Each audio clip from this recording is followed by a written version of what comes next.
তো সেকেন্ড প্রেগনেন্সির পরে 1 বছর পরেই আমি আমি একদম সিভিয়ার স্পন্ডিলাইসিসে আক্রান্ত হলাম, মানে এমন অবস্থা যে আমি বিছানা থেকে উঠে বসতে পারি না। আপনার এক্সপেকটেশন কি ছিল আর আজকের আপনার অ্যাসেসমেন্টটা কি? আপনি নিজেকে কতটুকু আহ, মানে অ্যাসেস করলে আপনি কি দেখেন? আমার লাস্ট নভেম্বরে বোধহয় লাস্ট পেইন হয়েছিল, এরপর থেকে কখনোই কোনো পেইন হয় নাই আলহামদুলিল্লাহ। সালাম আলাইকুম। ওয়ালাইকুম আসসালাম, সালাম আলাইকুম ভাইয়া। জি, কেমন আছেন আপা? আলহামদুলিল্লাহ ভালো আছি। Thank you for joining. Most welcome. ভালো লাগছে যে যোগা ছাড়া কাজ করছি।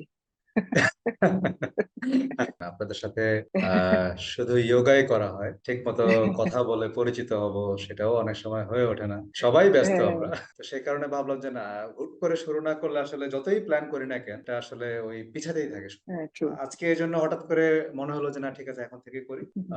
সবাই যাতে তাদের কনসার্ন গুলোকে শেয়ার করতে পারে, আস্তে আস্তে একটা ইন্টারাকশন যদি হয় মাঝে মাঝে, এটা ভালো হবে সবার জন্য আশা করি। যাই হোক, আমরা টপিকে চলে যাই। আপনি আপনার পরিচয় এবং আপনার পেশা, আপনার নিজের সম্পর্কে একটু আমাদেরকে বলেন।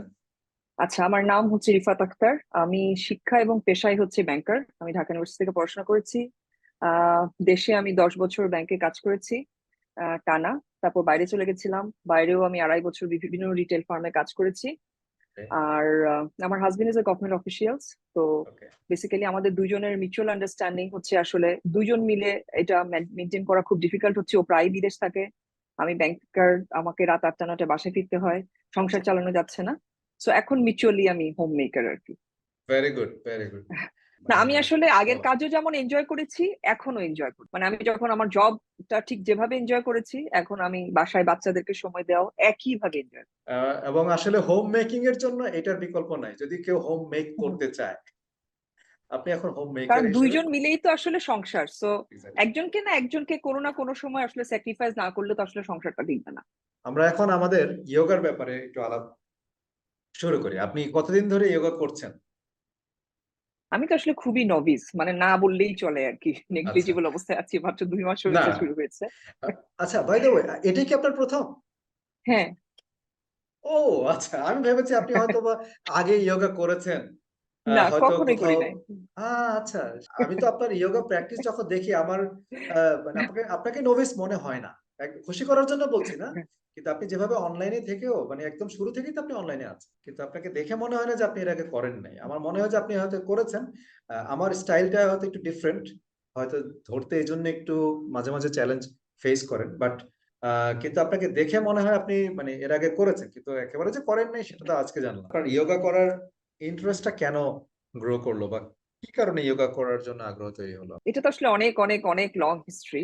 তো শর্ট করে শুরু বলেন থেকে যদি যতটুকু সম্ভব। বলতে পারি, সেটা হচ্ছে আপনি খুব লেট অসুবিধা নেই। প্রেগনেন্সি আর কি। আমার অ্যারাউন্ড ওকে। 40-তে এসে আমার সেকেন্ড প্রেগনেন্সিটা। তো সেকেন্ড প্রেগনেন্সির পরে 1 বছর পরেই আমি আমি একদম সিভিয়ার স্পন্ডিলাইসিসে আক্রান্ত হলাম, মানে এমন অবস্থা যে আমি বিছানা থেকে উঠে বসতে পারি না। আচ্ছা। সকালে যখন ঘুম থেকে উঠি আমার মনে হয় যে আমার পিঠে কেউ ছুরি দিয়ে বোধহয় ইয়ে করছে, স্টেপ করছে, কিছু একটা এরকম মানে পেইন হয়। বিধে আছে যেটাতে করে আপনি মুভ করতে পারছেন না। রাইট, প্রচন্ড কষ্ট, মানে ওই পেইনটা আসলে বোঝানোর মতো না। তো ঢাকায় আমি অলমোস্ট সকল সিনিয়র ডক্টরদেরকে দেখিয়েছি, এবং ওনারা একই, ওই হয় পেইন কিলার দেয় অথবা হয়তো আপনার কিছু ভাইটামিনস দিচ্ছে, কিন্তু সেটা থেকে আমার মানে কোনো শান্তি হয় না। আলটিমেটলি 10 দিন 15 দিন আবার ইট স্টার্টস।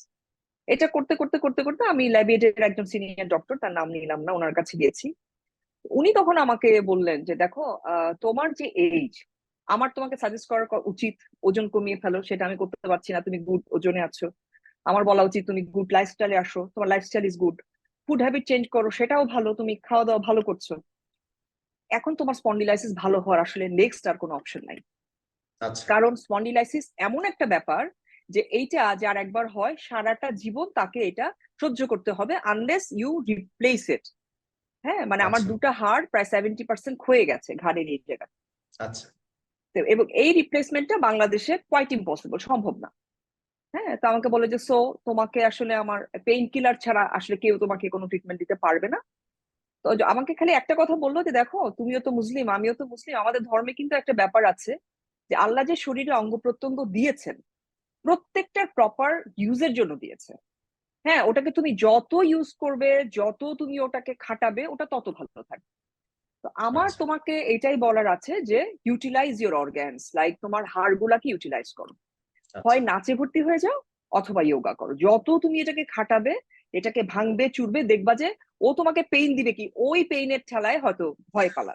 আচ্ছা তো তখন আমার কাছে খুব ফানি লেগেছে, এত সিনিয়র একটা ডক্টর একটা ওষুধ দিল না, একটা মেডিসিন দিল না, কিছু প্রেসক্রাইব করলো না, উনি আমাকে আচ্ছা নাচে ভর্তি হইতে বলে এই বয়সে।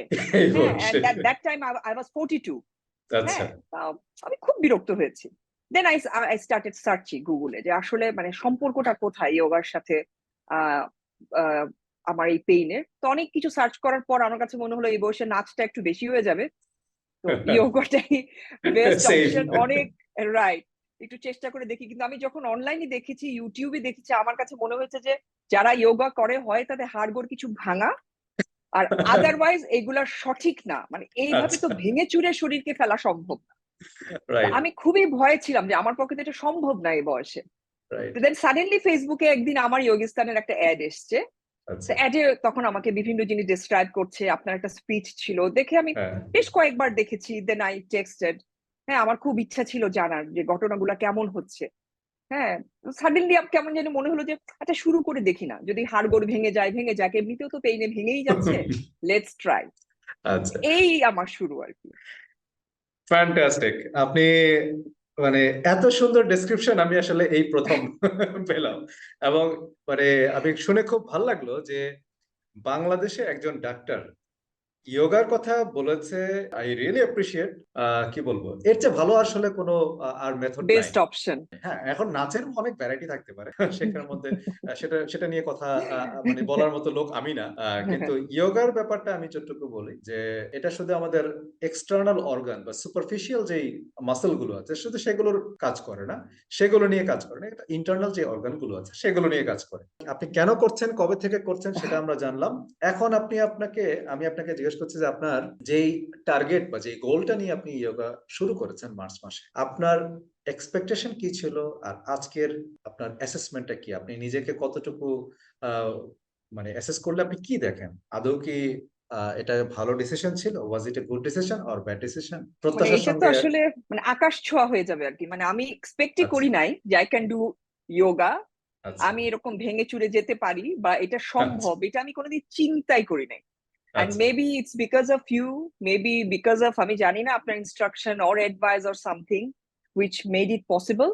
আমার লাস্ট নভেম্বরে বোধহয় লাস্ট পেইন হয়েছিল, এরপর থেকে কখনোই কোনো পেইন হয় নাই আলহামদুলিল্লাহ। এবং লাস্ট আলহামদুলিল্লাহ। মান্থে একবার একটু হাতে হালকা পেইন হয়েছে, এবং এটার কারণও আমি নিজে আসলে, কারণ আমি ওই কোন একটা পোস্টারে আমি একটা ভুল করেছি যেটার কারণে কিছুদিন পেইনটা ছিল, এন্ড দেন ইটস গন। হ্যাঁ, কিন্তু এখন নেই। কোনো আলহামদুলিল্লাহ এখন নেই, এখন আমি আচ্ছা। Absolutely fine. তো তো এটার জন্য আসলে আই অ্যাপ্রিসিয়েট ইউ, যে আসলে আমি কোনোদিনই চিন্তা করি নাই যে আমার অনলাইনে এটা আমার না, এটা সম্ভব। সম্পূর্ণ আপনার কারণ আপনি আপনি কনসিস্টেন্টলি জয়েন করেছেন, দ্যাট ইজ দ্য কি পয়েন্ট। সমস্যা হয় আমাদের অনেকে খুব এক্সপেকটেশন নিয়ে গ্রুপে জয়েন করে, একদিন দুই দিন, আবার মাঝখানে 2 সপ্তাহ গ্যাপ, তারপর আবার দু একদিন। আপনি যেটা করেন নাই, দ্যাট ইজ অ্যাকচুয়ালি দ্য কি পয়েন্ট। বলেন তারপর। না, বাট তারপরে অনলাইনে আমার কাছে যেটা প্রথম থেকে মনে হচ্ছিল যে অনলাইনে দিস ইজ ডিফিকাল্ট, হাতটা কোন দিকে চলে যাচ্ছে, পাটা কোন দিকে চলে যাচ্ছে, মানে এটা তো বোঝা যায় না। আমি যতই ইউটিউব দেখেছি আমি ক্যাচ করতে পারতাম না। বাট যখন আপনার সাথে স্টার্ট করলাম, আপনি যেভাবে বলতে থাকেন, হ্যাঁ, যে এখন লেফট আমরা সোজা করি, বা পা আগে যাবে, ডান পা পিছিয়ে যাবে, আমার মনে হয় যেন আমি ঘুমের মধ্যেও ওগুলো এখন শুনতে পাই, যে কেউ আমাকে ইনস্ট্রাক্ট করছে, so I can start yoga. ব্যাপারটা এরকম হয়ে যাচ্ছে এখন আমার জন্য। আচ্ছা সো মানে জিনিসটা এমন যে যে কেউ ঘুম থেকে উঠে যোগা শুরু করে দিতে পারবে, জাস্ট বিকজ আচ্ছা আপনি ওভাবে যদি ফ্লুয়েন্টলি বলতে থাকেন। ওকে, ঠিক আছে, থ্যাংক ইউ। যাক, ঠিক আছে, আপনি ধরতে পারছেন instruction, that is good for me. যে আপনি 100%, কিন্তু আমার শরীর হয়তো নিতে পারে না আর কি অনেক সময়, না, এটা সেটা ভিন্ন আমার জিনিস। অপারগতা। না, সেটা ভিন্ন জিনিস। সবার শরীর সবসময় সবকিছু একইভাবে নিতে পারবে না। আপনারা হয়তো কখনো কখনো খেয়াল করেছেন যে আমি ইনস্ট্রাকশন দিচ্ছি, পার্টিকুলার কোনো একটা পোশ্চার আমি করছি না, ব্যস্ততার কারণে আমি অনেক জায়গায় করি। তো আপনাদের সঙ্গে দেখা যায় যে যখন দেখি বুঝি যে আপনারা মোটামুটি আমার ইনস্ট্রাকশন ফলো করতে পারছেন, তখন আমি আর নিজে করি না। Right. এটা হচ্ছে একটা কারণ। আরেকটা কারণ হচ্ছে আমার বডিটাও কিন্তু একটা হিউম্যান বডি, এটা তার নিজস্ব সিস্টেম অনুসারে চলে। এবং ব্যাপারটা এমন না যে আমি যোগা টিচার সেজন্য আমার বডিতে কোনো রকম লিমিটেশন আসতে পারবে না, ইটস নট লাইক দ্যাট। কখনো কখনো এমনও হতে পারে যে হ্যাঁ, আমি হয়তো পার্টিকুলারলি এই একটা পোশ্চার করার জন্য এই মুহূর্তে কমফোর্টেবল ফিল করছি না, এটা হতে পারে। এবং সে কারণে হয়তো আমি দেখা যায় যে কোনো একটা পোস্টার করছি না। আপনাদেরকে বলছি আপনারা করছেন কিন্তু আমি করছি না। আমি মনে করছি যে ওই মুহূর্তে হয়তো ওইটা আমার জন্য সেফ হবে না, বা এক্স্যাক্টলি যেভাবে করা দরকার আমি ততটা স্ট্রেস দিয়ে করছি না। মানে নট নেসেসারি যে আমার বডি অল টাইম 100% পারফেক্ট থাকবে, নো। তো যাই হোক, আরেকটা ইম্পর্টেন্ট কোশ্চেন আমরা যেটা আমার যারা এই ভিডিওটা দেখবে তাদের সঙ্গে শেয়ার করতে চাই, এক হচ্ছে পারিবারিক ব্যস্ততা, পেশাগত ব্যস্ততা এবং ব্যক্তিগত যে এনগেজমেন্ট বা ব্যস্ততা, এই তিনটা জিনিস ম্যানেজ করে নিজের জন্য আলাদা একটা সময় বের করা যোগা করার জন্য, এটা খুবই ডিফিকাল্ট আমাদের এখনকার ব্যস্ত জীবনে, তাই না? এটা আপনি কিভাবে ম্যানেজ করেন? এই বিষয়টা যদি একটু আপনার এক্সপিরিয়েন্সটা যদি আপনি শেয়ার করেন, তাহলে হয়তো এটার সঙ্গে আরো 10 জনের এক্সপিরিয়েন্স হয়তো শেয়ার মিলতে পারে, হয়তো তারাও চিন্তা করতে পারে যে আচ্ছা আমিও তাহলে এভাবে ট্রাই করে দেখতে পারি। আমার লাইফ আসলে খুব ডিফিকাল্ট। যেমন এই মুহূর্তে আমার হাজবেন্ড কিন্তু দেশের বাইরে, উনি আচ্ছা, লাস্ট 10 দিন ধরে দেশে নাই। তো যখন উনি দেশে থাকেন না, তখন সকালে আমার বাচ্চাকে স্কুলে নেয়া, বড়টাকে থেকে শুরু করে ওর কোচিং এ আনা নেয়া, ঘরের বাজার করা, ঘরে রান্না বাড়া তো আছে, এবং আমার ছোট বাচ্চাটা তো খুব ছোট, তাকে ফুল টাইম দেখা, সকল কিছু আমাকে করতে হয়।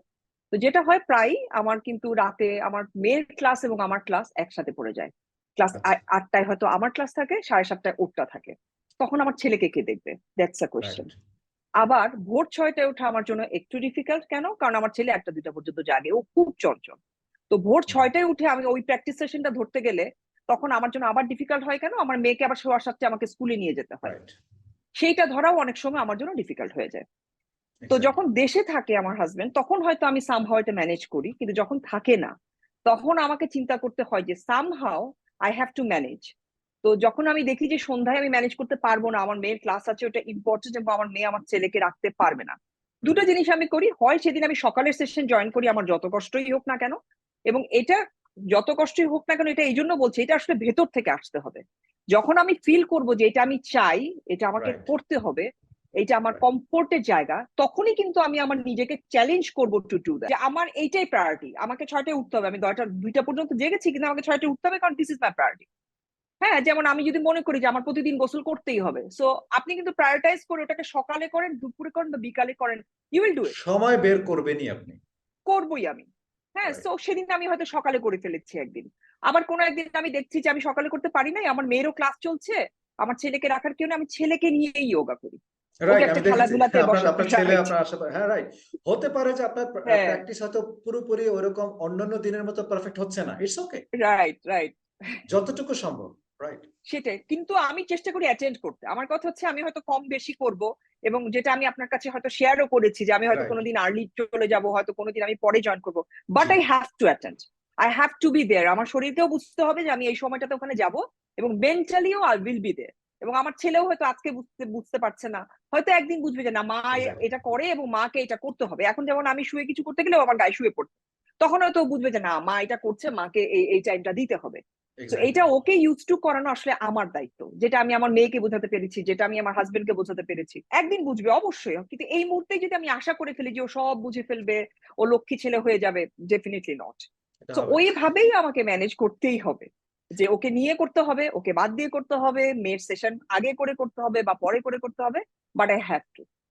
মোট কথা আপনি আপনার যে নেসেসিটিটা সেটাকে আপনি প্রায়োরিটি দিচ্ছেন, যে আমাকে এটা রাইট, আমার এটা প্রয়োজন। যখন আপনি নিজের জন্য এটাকে প্রয়োজন এই জিনিসটা আপনি রিয়েলাইজ করতে পারছেন, তখনই কিন্তু আপনার পক্ষে এটা এক্স্যাক্টলি। এটার জন্য টাইম বের করা সম্ভব।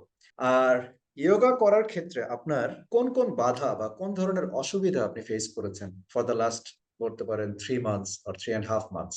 আপনি, একটা হচ্ছে আপনার টাইম ম্যানেজমেন্ট, এটা তো ডিফিকাল্ট আপনার জন্য ডেফিনেটলি, বাট হুম, এটাকে আপনি সামহাও ওভারকাম করছেন, হুম। এখন পর্যন্ত করে আসছেন, ইনশাআল্লাহ হয়তো সামনের দিকেও আরো কন্টিনিউ করতে পারবেন।